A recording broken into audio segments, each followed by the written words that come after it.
So if you want to know how to influence people, it might be a good idea to talk to someone who writes, I don't know, direct sales letters perhaps, because their entire living depends upon them writing something which is going to be persuasive. If you want to know how to be a good debater, then go and talk to a barrister or an attorney, because their entire livelihood depends upon being a good debater.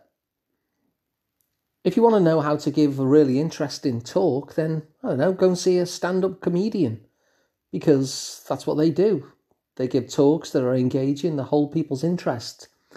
And if you want to feel like a winner, if you want to win at life, whatever that means to you, then maybe talk to someone who's in the sporting world, sports person, because their livelihood is based on them winning. They're in competitive sports. If they win a lot, they're doing well. If they're not winning a lot, then they need to focus on how they win. In fact, their whole overarching focus, a sports person, is how to win. And so if we want to win at life, if we want to feel like someone who is successful and winning, however we define it, it's interesting to listen to sports people. And luckily enough, we can listen to sports people just by tuning into any sports event, because they'll always have some of the most successful former sports people in the studio as pundits. And they talk about what it takes to be a winner. And one of the most common things that you'll hear them say is that winning is a habit. You hear that a lot, no matter what the sport. And many different pundits say it, former sports people say it. Winning, they say, is a habit. That once you get into that win zone, you're more likely to win again. It increases your confidence. Winning feels good, so you'd like to do it again. And that's kind of motivating. But winning, they say, is a habit. And so what that tells us is that once we start winning at life and start feeling good about ourselves, once we start feeling like a successful person, then it motivates us to carry on doing that thing that we're successful at. And in fact, all the key kind of behavioural design research completely backs this up. There's a long-standing belief that the way to form a habit is repetition. You do it like 21 days, or you do it for 28 days, or you do it for 45 days. They disagree on it, but a lot of them say that repetition is what causes a habit. But in fact, what the research really shows is not that repetition causes a habit, but that repetition is the result of a habit. What actually causes us to make behavioural change and do it repeatedly is the fact that we feel successful, that we feel like a winner. And so it's important really to kind of understand from these kind of sports people what it is to win. And like they say, winning is a habit because it feels good, it builds your confidence, builds your motivation, and you're likely to do it again. Now, the problem with being in the sporting world is that even these people who are focused on winning so much will lose a lot of the time too. And the big problem that they face is that they don't control who their competition is.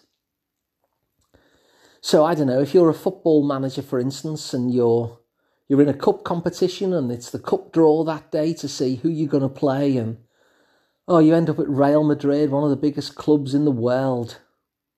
Now the very fact that you're drawn against Real Madrid makes your chances of winning a lot lower.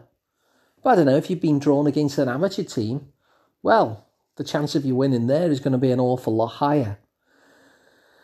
But when you're a sports person, you don't control that. You know, that gets drawn out of a hat and you end up having to play that particular team, and you might win or you might not, but the chances of winning against Real Madrid are much lower than against the amateur team.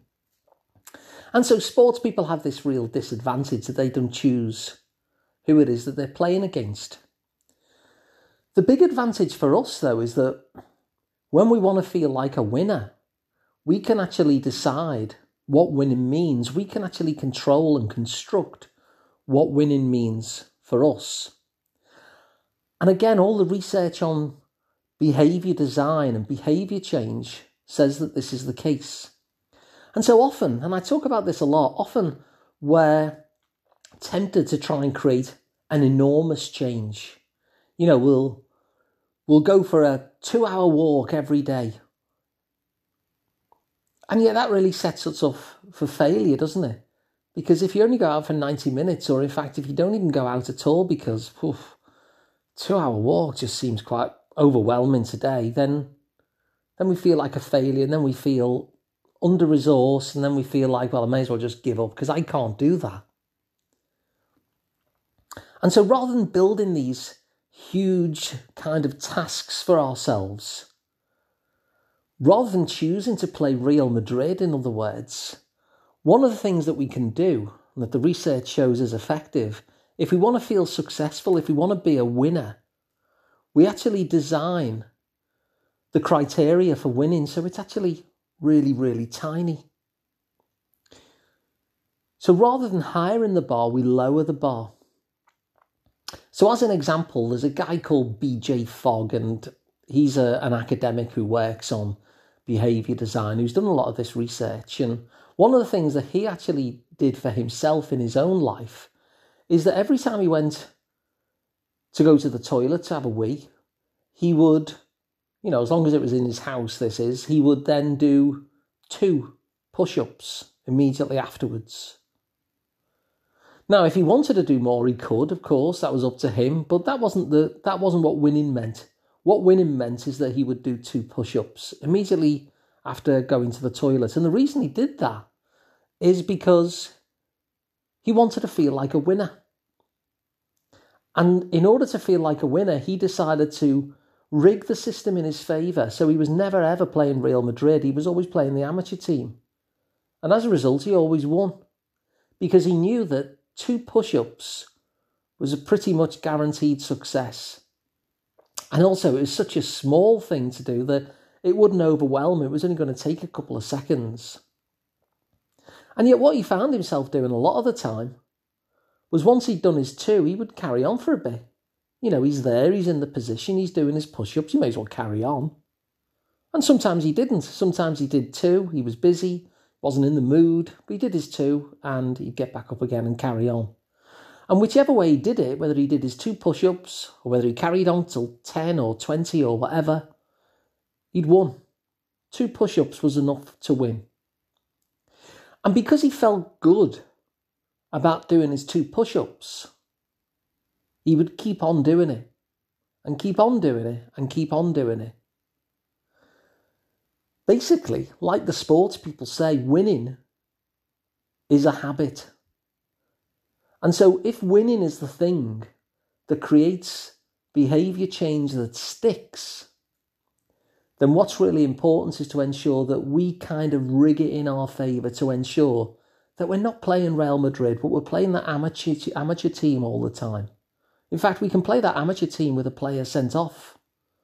The point is to ensure that we create something that we do regularly, which is small enough to guarantee that we do it, because when we do it, that's a win. And then we're a winner. And winning is a habit. And in fact, winning creates a habit. Winning creates behaviour change that sticks. And so I talk about this an awful lot. Tiny, tiny changes are really profound, because not only is it more likely that you'll do them, not only will it ensure that because you feel like a winner, you're going to do them again, but also because sometimes you decide to get extra credits. Sometimes you're doing that tiny thing, and because you've done that tiny thing, you decide to do a little bit more just because you feel like it. Not because you have to, but just because you feel like it. And so it's worthwhile listening to those sports people. Winning is a habit. And in fact, winning creates habits because winning feels so good that we quite fancy doing that again and winning all over again and getting all those good feelings of victory. And the key thing to ensure that you do always win is don't set yourself up for failure by giving yourself a big task to do Give yourself a tiny task to do, and then you're guaranteed to win. And because you're guaranteed to win, that's the thing, that feeling of being successful, that is going to ensure that that thing actually becomes a real lasting change in behaviour that is much more likely to stick. So I hope that's helpful. If it was, feel free to share it around. You can subscribe to the podcast wherever you get your podcasts. It's completely free. If you prefer to watch it on YouTube, you can go to asliceoftherapy.com and you can work with me directly. I'm Alun Parry from the Liverpool Psychotherapy practice, and the website for that is liverpoolpsychotherapy.co.uk. So thanks for listening, and I'll be back with another one tomorrow.